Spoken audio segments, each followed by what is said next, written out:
Hi Pisces! Kamusta kayo? Hope you're all doing well and welcome to 1111 Pinoy Tarot. This is a general reading, not a one-to-one, so hindi po lahat ay makaka-resonate or 100% accurate para sa iyo. This is a timeless reading. Ito ay pwedeng nangyari na, nangyayari ngayon, or mangyayari pa lang. Just take what resonates for you and leave the rest. Please subscribe, like, comment, and share. And please tap the bell for updates from this channel. Maraming salamat sa iyo, Pisces. Tingnan natin kung ano yung energy and messages for you. Mga gabay, mensahe, energies, at mga blessings na paparating for Pisces. Okay. Pisces, please, Pisces. Pisces, energies and messages, gabay, mga blessings na paparating for Pisces. Pisces. Pisces.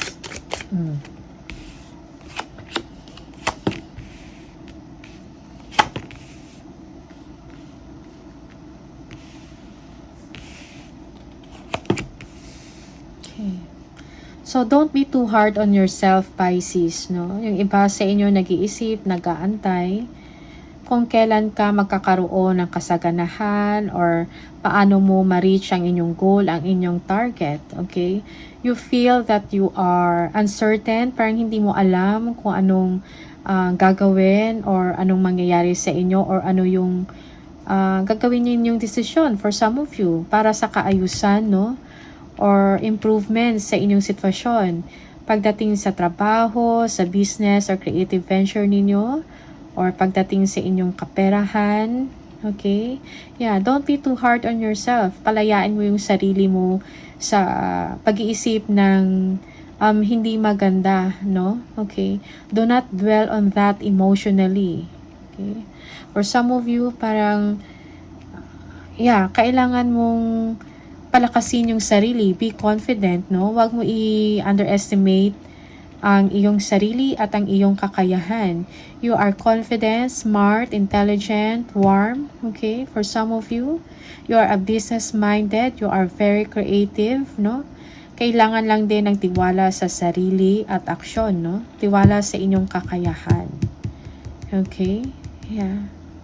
Remember na kaya mo mag-multitask, no? Malalagpasan or kaya mo ma-overcome kung ano man yung mga difficulties or struggles na nangyayari sa inyo. Okay? Yeah. Pay attention also sa inyong mga panaginip. Parang merong binibigay sa inyo na senyales or ibig sabihin yun. Okay? Also, trust your intuition. Listen kung anong sinasabi ng inyong puso. Most especially if you are making a decision, no?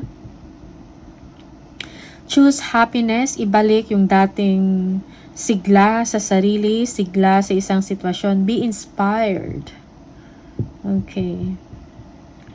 Yeah, you're thinking of different things and ways to improve your business for some of you. Mga strategies. Yeah. Yung iba sa inyo, maya-maya tinitingnan yung progress ninyo. Okay. Most especially if you have a business.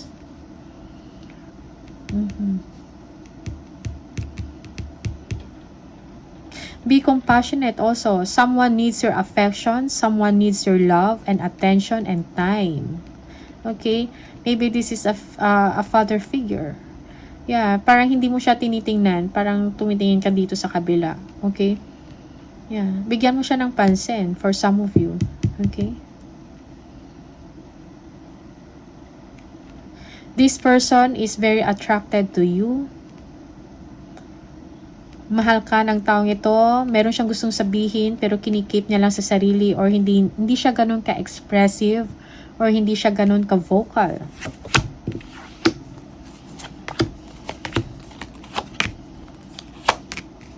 You are naghahanap ka. Yeah, for some of you, kailangan mo maghanap, no? Or mag-research ng mga information. Okay? Maybe an opportunity para makalagpas ka sa isang sitwasyon na may mga economic setbacks or problema sa finances, no? Research. Do some research. get some information how to improve yourself, how to improve your business, no, your creative ventures, or yeah, negosyo. Okay? Yeah, for some of you, merong mga delays in your situation. So, wag mo din i-underestimate yung pag-accept ng tulong, no? For some of you, maybe yung iba sa inyo, you will be collaborating with someone when it comes to business or creative venture. Yeah.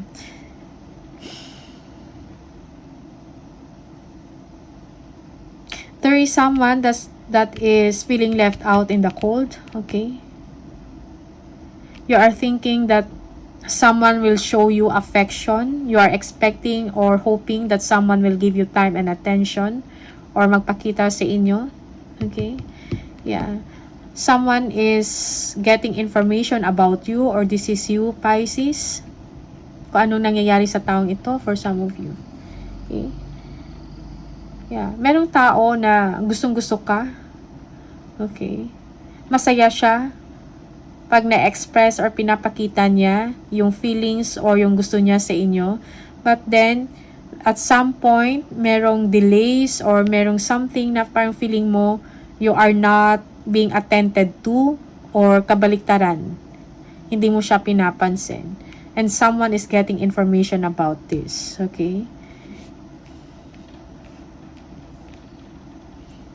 There is a mutual feeling, no? Both of you like each other. Two of Cups.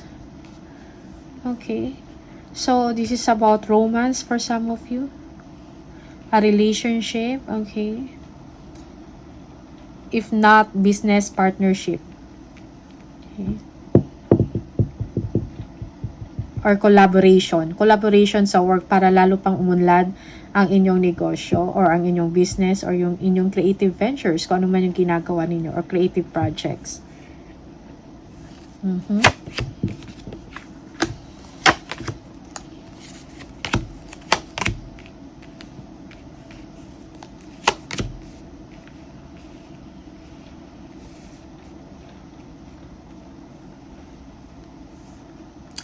For some of you, you are thinking about ending, no? A situation, ending in a company. Yeah, ending company. Or yeah, if you are an employee or empleyado ka, no? Empleyado ka.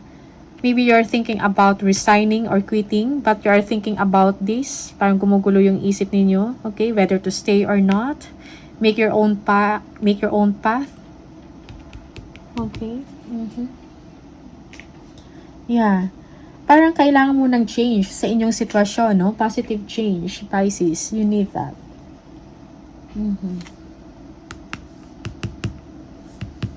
You need, for some of you, kailangan mo ng pag-asa. Okay? You're looking for hopes, no? Or you are hopeful for a positive change, no? A turn of events, no? Pagbabago sa isang sitwasyon, movement, okay? Kaunlaran, success, you're thinking about that. Movement, okay? Pero merong new beginning sa inyo for some of you. Oh, if this is about a relationship, okay? Merong change of event or turn of events, something like that. Magiging maayos ang inyong relationship, ang inyong marriage, ang inyong sitwasyon. Okay? For some of you, may mga blessings na darating at support sa inyo na hindi mo inaasahan. Okay? Yeah.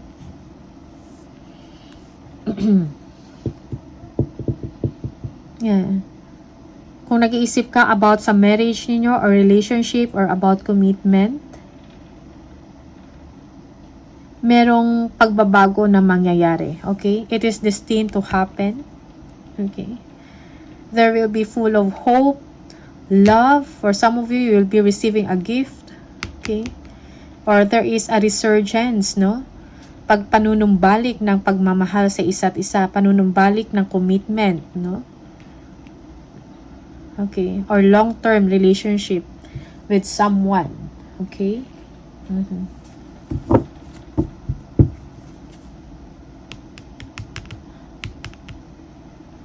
Yung iba sa inyo, it's time also to expand your circle of friends, no? It's time for you to meet your friends, meet new people or like-minded people. Okay? That are yung parang supportive, no? Para sa'yo. Or supportive sa'yo. Okay?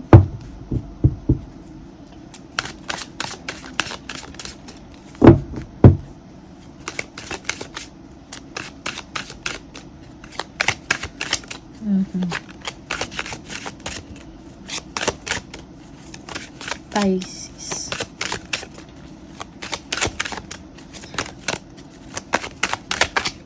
Okay.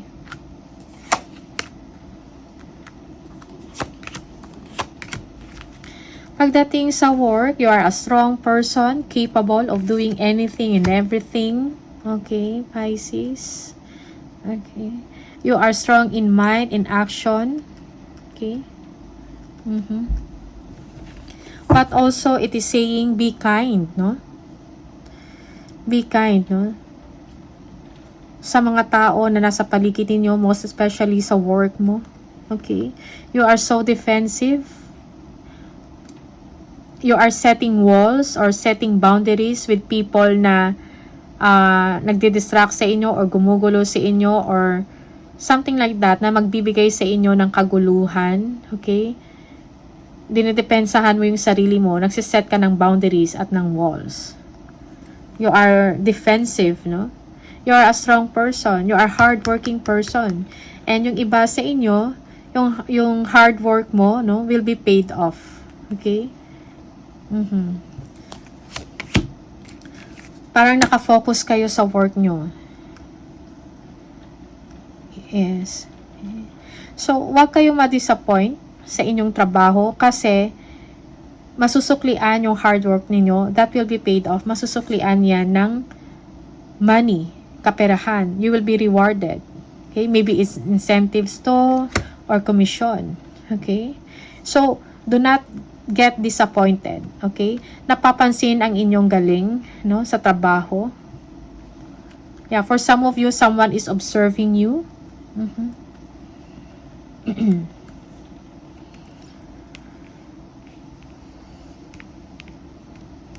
Material wealth, no? For some of you, you will be receiving it because of your hard work. So, hard-earned to na money para sa inyo, Pisces.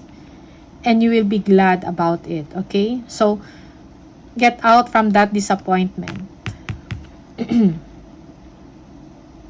Yeah, for some of you, nalulungkot kayo sa situation. Yung feeling nyo parang wala nang maganda pang mangyayari sa inyo. Okay? But, parang sa isip mo lang yan. Yeah. May mga opportunities din around you, but you are not looking at it, no? Hindi mo yan tinitingnan. So, maybe it's time also for you to check it out, no? Kung ano yung mga opportunities na sa paligid nyo. Mag-research, no? And apply. Kung gusto mo ng mas magandang benepisyo at magandang salary na offer, okay? Yeah. You will have the advantage. Pisces, Pisces, Pisces, Pisces. Okay.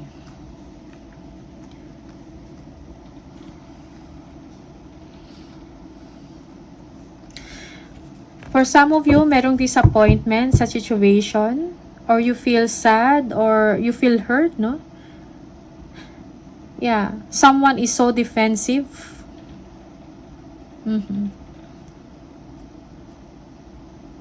Yeah, or picking an argument or a fight. Yeah.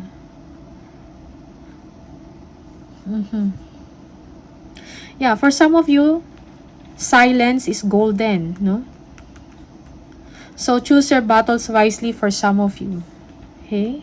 And kung ano man to mga disappointment or hurt feelings na meron ka ngayon, you need to heal, you need to recover from it, let go, kung ano man yan, okay?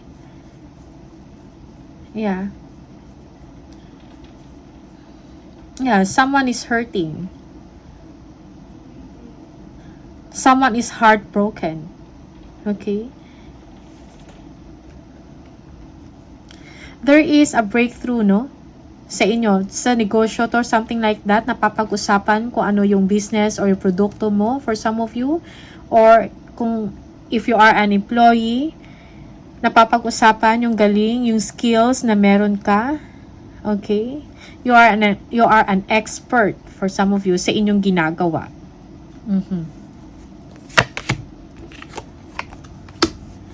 Okay. Okay. Merong new direction para sa inyo na mangyayari or a wake-up call. You are just waiting for the right opportunity para sa inyo. Meron kang inner knowing that something will go better, or meron kang inner knowing, parang nararamdaman mo na merong magandang mangyayari sa inyo. Okay? But you are just waiting for a sign, a signal, or yung iba sa inyo, you are just waiting for the time, no? Nag-aantay lang kayo ng yung tamang panahon para gumawa ng aksyon. Pero merong wake-up call na mangyayari. Okay? Yan. Merong expansion. You will be entering. Papasok ka sa isang period na merong expansion, merong improvement. No? Siguro naisip mo din yung sitwasyon mo ngayon, no? Yung mga pros and cons. Okay? May isip mo yun. And you have the inner knowing, may kakaroon ka ng gut feeling or intuition na, okay, I need to change something. I need to take action. But, I will be wise, no? I will wait for the tamang pagkakataon na opportunity na talagang para sa akin. Okay? So, action also is needed. For some of you, wag mong sayangin ang inyong oras. Okay? Make ways. Kung ano man yung mga plans or yung mga pangarap ninyo, keep it to yourself muna. Okay? You are thinking about financial independence and security. You are thinking about your business, no? Yeah. For some of you, your business is doing well. Okay, focus on your target and your goals. Be a leader, no? Magkaroon kayo ng vision and planning kung anong gusto ninyong mangyari.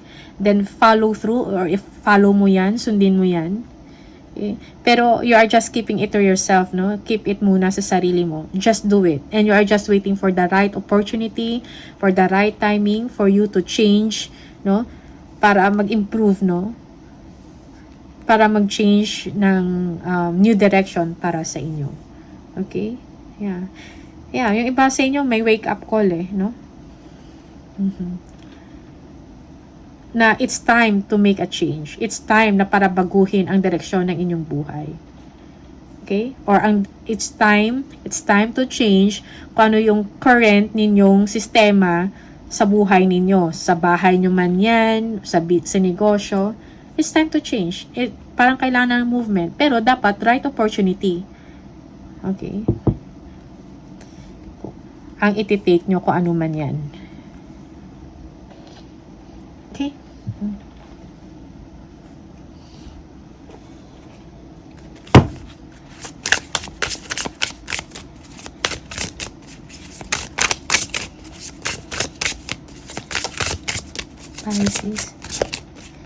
Pisces. Okay. Exhausted. Feel financially drained, lacking viable options, recharge, and regroup. Yung iba sa inyo, you have to recharge, no? Siguro kailangan mo din talaga ng pahinga. Kung meron mga disappointment, most especially sa inyong finances, no? So, you need to recharge. Pahinga muna, okay? Sometimes, you need to allow more time to heal at para makapag-isip kung ano yung solusyon sa inyong problema because you feel exhausted. Yeah, yung iba sa inyo kulang ng pahinga, kulang ng tulog, kailangan ng bakasyon, mental and physical. Resources, be grateful for what you have and save something for the future. Use wisely and as needed. So magpasalamat kung anong meron ka ngayon, gamitin sa maayos na paraan, sa sakto lang, wag masyadong excessive, okay? At magtira para sa future, sa mga emergencies. Surprise. An unexpected turn can bring positive change. Be ready for change. So, merong surprise sa inyo, ang universe, Pisces. So, get ready. Okay? Yeah, this is a positibong pagbabago. Pwedeng sa career, sa life mo in general, okay? Or sa inyong relationship, no? Love, relationship.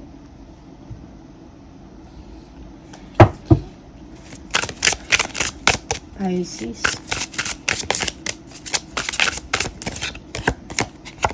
666. If you keep seeing the number 666, this is the message for you. A wake-up call for you to re-examine your current situation and change the direction of your thoughts so you can raise your vibration to a more positive frequency. I am centered again.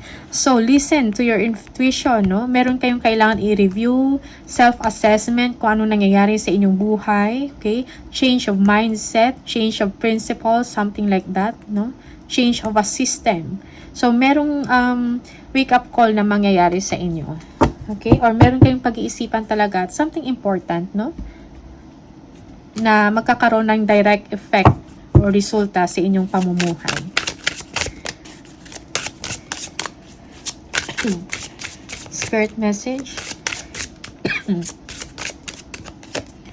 Pisces. Don't lose sight of this truth. You came here to evolve and grow. It is necessary to experience the difficult times. That is when you will grow most. There is always light at the end of the tunnel. Be proud of your journey.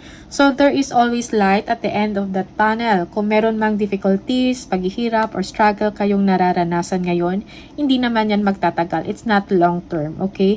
Basta move forward lang, dire-diretso lang, okay?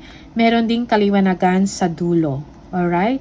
So, these are the messages for you, Pisces. Maraming salamat sa iyo. All the best. And see you on the next video. Bye!